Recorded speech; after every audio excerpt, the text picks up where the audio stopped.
और कर्मचारी संघ के बीच बैठक चल रही है। सफाई और दमकल कर्मचारियों की हड़ताल को लेकर ये बैठक। कैबिनेट मंत्री कृष्ण बेदी इस बैठक में मौजूद हैं। नगर पालिका कर्मचारी संघ के प्रतिनिधि इस मीटिंग में मौजूद हैं। बड़ी खबर आपको बता रहे हैं, सफाई और दमकल कर्मचारियों की मांगों पर बातचीत चल रही है।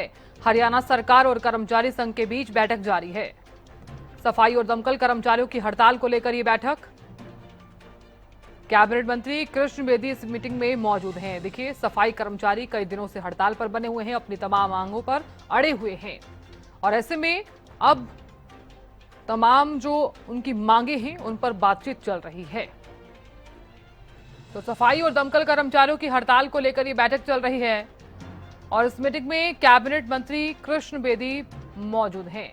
नगर पालिका कर्मचारी संघ के प्रतिनिधि इस मीटिंग में मौजूद हैं।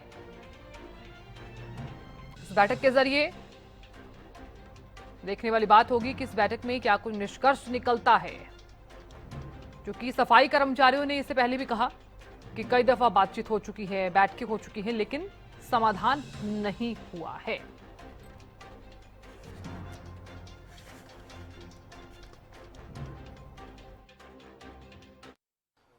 सफाई कर्मचारियों और फायर ब्रिगेड के कर्मचारियों की आज एक अहम बैठक है और इस वक्त खास बातचीत करने के लिए हमारे साथ नरेश शास्त्री, जो नगर पालिका कह सकते हैं कि कर्मचारी संघ यूनियन के प्रधान हैं, वो मौजूद हैं। शास्त्री जी, क्या कुछ कहेंगे? आज फिर से एक बैठक है, पहले भी बैठकें हो चुकी हैं, आज की बैठक को लेकर क्या कुछ कहेंगे? देखिए, लगातार हम सरकार से अपनी बात को स्पष्ट रूप से बता रहे हैं। हम 3-4 चीज़ें चाहते हैं जो हमारा अधिकार है।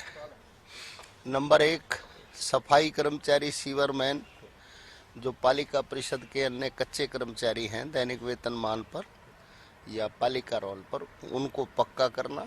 फायर के अनुबंधित ड्राइवर और फायरमैनों को पक्का करना। दूसरा, ग्रुप डी की भर्तियों में सफाई सीवर के पदों को भर्ती प्रक्रिया से बाहर कर दिया। तो हम चाहते हैं कि अन्य प्रदेशों की तरह और हरियाणा प्रदेश में ग्रुप डी की भर्तियों की तरह ही सीवर सफाई कर्मचारी के खाली पद और नए पद बना करके उस पर पक्की भर्ती की जाए। और ठेका प्रथा, जब सबका हरियाणा सरकार ने 30 जून 2022 को ख़त्म कर दिया, तो सफाई सीवर के काम में ठेका क्यों है? उनका भी ठेका ख़त्म हो और वो पालिका रोल पर आए।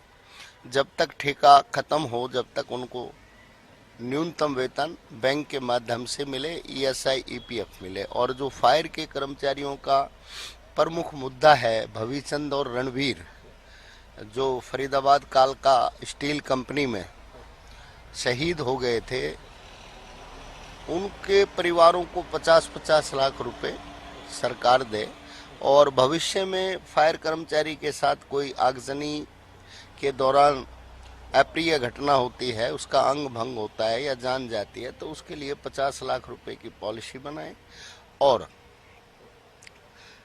आश्रित के परिवार को परमानेंट नौकरी देने की भी पॉलिसी बनाएं। फायर के कर्मचारियों को जोखिम भत्ता और वर्दी भत्ता दे। इसके अतिरिक्त जो पिछली 13 मई की बैठक थी, उसमें 17 मांगों पर सहमति बनी थी। उन 17 मांगों के सरकार पत्र जारी करे। नहीं करेंगे तो हमारा आंदोलन जारी है और हम अपनी मांगों को पूरा होने तक संघर्ष करेंगे। सर, जिस प्रकार से पिछली बार की जो पिछले दौर की बैठक थी, उसमें कहा गया था कि सरकार को समय चाहिए, आप समय दे दीजिए, तो फिर उसके बाद भी हड़ताल जो है जारी है, वो क्या कुछ कारण है? सर, सरकार को हमने समय दे दिया। सरकार झूठ बोलती है। 13 मई को हमारे साथ समझौता करके पक्का करने का पक्का पूरा वायदा किया आर.के. खुल्लर ने, अरुण कुमार गुप्ता जी, जो प्रधान सचिव हैं मुख्यमंत्री के, और हमें विश्वास दे करके भेजा था। इसलिए हमने 14 मई को अपनी हड़ताल जो स्थगित करने का फैसला किया था और हमने स्थगित करते हुए हड़ताल को ये कहा कि 30 जून तक सरकार ये जो हमसे वायदे किए हैं उनको पूरा कर दे। सरकार ने भी कहा था कि हम 30 जून तक कर देंगे, लेकिन नहीं किया। पत्र जारी रेगुलर करने का, हमने उसके बाद भी उनको 1.5 महीने का समय दिया, फिर भी उन्होंने नहीं किया। और हाई कोर्ट में जब मई में हड़ताल हो रही थी तो एक पीएलआई दायर की थी हाई कोर्ट में, उसमें 14 मई की तारीख थी। वहां पर हरियाणा के चीफ सेक्रेटरी जो हमसे वायदा यहाँ मीटिंग में हुआ उसके विपरीत एफिडेविट दिया है।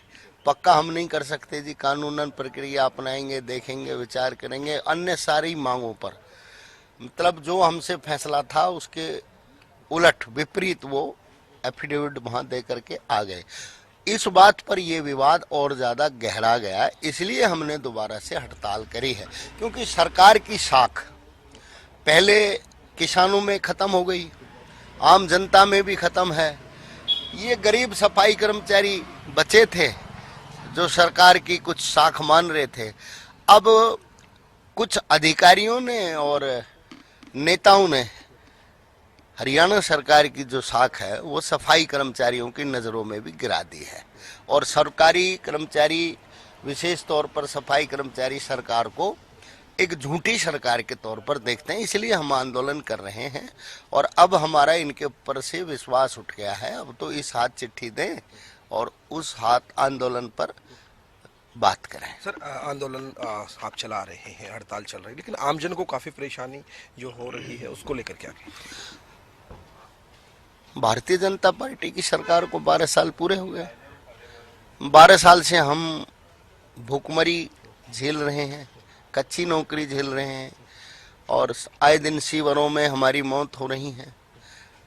आम जनता भी तमाशबीन है और सरकार भी तमाशबीन है। जहां तक जनता के प्रति सफाई कर्मचारियों की वफादारी का सवाल है तो हमें उदाहरण देने की जरूरत नहीं है। प्लेग हो, हैजा हो, डायरिया हो, डेंगू हो या कोविड-19 वायरस हो, हमने दिल जान से जनता की सेवा की है और अपनी जानें गंवाई हैं। जब परिवार के लोग कोविड से मरने वाले अपने ही माँ बाप, भाई बहन की अंतिम क्रिया करने से पीछे हट गए थे, किसने अंतिम क्रिया की? हमने की। हमने अपने लोगों को, जो हिंदू थे उनको दाग लगाया, जो मुस्लिम थे उनको मिट्टी दी, सभी को। तो हमारी वफादारी पर जनता को डाउट नहीं होना चाहिए, लेकिन हर एक व्यक्ति के अपने फंडामेंटल राइट होते हैं। हमारा ही जनता से हम उल्टा सवाल करना चाहते हैं। ये जब ग्रुप डी में बेलदार, माली इत्यादि सेवादार की भर्ती सरकार करती है, सफाई सीवर कर्मचारियों को बाहर कर देती है, तो जनता को उस पर ऑब्जेक्शन करना चाहिए। ये सामाजिक भेदभाव है। और भाई, जब कोई व्यक्ति मेरे अधिकारों को छीनेगा तो मैं विरोध करूंगा। मेरे विरोध से किसी को भी अगर परेशानी होती है तो होती रहे। अंतिम सवाल है, क्या रहेगा आज की बैठक को लेकर, क्या माना जाए? कितने आश्वस्त हैं आप लोग? देखिए, ये तो अब अंदर बैठ करके पता चलेगी। हमारा वर्जन बिल्कुल साफ है कि सरकार हमारे से जो पिछले 4-5 दौर की वार्ताओं में बातचीत कर चुकी है, अब तो